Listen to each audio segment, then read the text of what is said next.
అయ్యా చంద్రబాబు నాయుడు గారు అప్పుడు జగన్మోహన్ రెడ్డి 10,000 రూపాయలు ఇచ్చారని గొప్పగా శ్రమకలు గుద్దుకోవడం వల్లే జగన్మోహన్ రెడ్డి ఓడిపోయాడండి. ఎందుకంటే ఒక సంవత్సరానికి 10,000 రూపాయలు ఆటో డ్రైవర్కి ఇస్తే అదే ఆటో డ్రైవర్ సంవత్సరానికి 50,000 రూపాయలు అదనపు ఖర్చు పెట్టాడండి. కారణం ఏంటంటే రోడ్లు లేకపోవడం వల్ల జనాలు ఏ ఊరు పడితే ఆ ఊరు తీసుకెళ్లే క్రమంలో ఆటోలకి ఎక్కువ రిపేర్లు వస్తుండేయండి. ఎక్కడ ఏది ఇరిగిపోయేదో తెలిసేది కాదు. అలాగే మీరు ఇచ్చిన 10,000 రూపాయలు కూడా మాకు సరిపోదండి సంవత్సరానికే ఇస్తే. ఎందుకంటే మా పొట్ట కొట్టింది మీరు ఫ్రీ బస్సులు పెట్టడం వల్ల. దీని కారణంగా మేము ఒక్కలమే కాదండి, ఒక వైరింగ్ చేసేవాడు కానీ, ఎలక్ట్రీషియన్ కానీ, ఒక స్టిక్కరింగ్ చేసేవాడు కానీ, ఒక టింకరింగ్ చేసేవాడు కానీ, అనేక కుటుంబీకులు ఆటో మీద ఆధారపడిన ఒక ఆటో డ్రైవర్ కాదండి.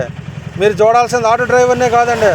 ఈ ఫ్రీ బస్ పథకం పెట్టడం వల్ల జగన్మోహన్ రెడ్డి కోపంతో మీకు మేము ఓట్లు వేసామండి.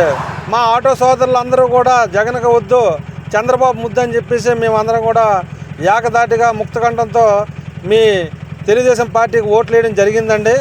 ప్రసారం కూడా లక్షల్లో మేము చేసామండి. ఆటో డ్రైవర్లు అందరూ కలిపి ఎక్కిన వాడికి అందరికీ తెలుగుదేశం కోటేయండి, అభివృద్ధి చెందుతుంది అని చెప్పి మేము చెప్పామండి. కానీ చివరికి మా పొట్ట కొట్టారండి మీరు.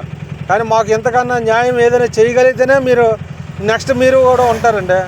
లేదంటే పరిస్థితి మరి దేవుడి చేతిలో ఉంటుందండి, మా చేతిలో ఏమి ఉండదండి. ఇదే మా మాట అండి.